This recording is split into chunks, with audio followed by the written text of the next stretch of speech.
presented by KRS Music। तोरा बहिन के सुने पटाई बहुगे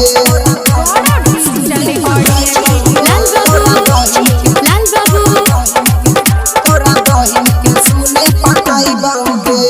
हो गेलौ शादी जोगे सनम जाय छै त जो न छै कोनो नै गम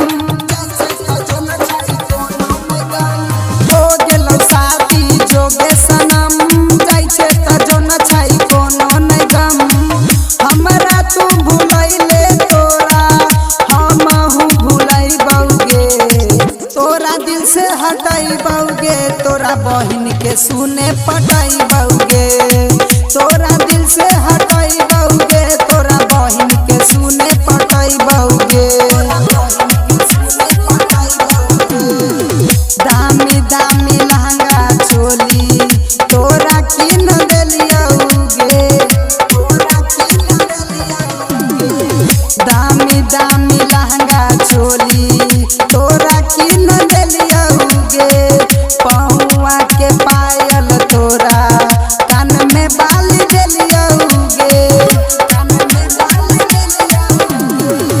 लाल बाबू राजा से बात करी है गे चीन के लाल बाबू राजा से बात करी है गे चीन के रात में तले तो माजा ले तो माजा दिन के अभिषेक से करबी बात जखन ठेठै तौगे तोरा दिल से हटाई बहुगे तोरा बहिन के सुने पटाई बहुगे तोरा दिल से हटाई बहुगे तोरा बहिन के सुने पटाई बहुगे डिजिटल रिकॉर्डिंग स्टूडियो कांचा।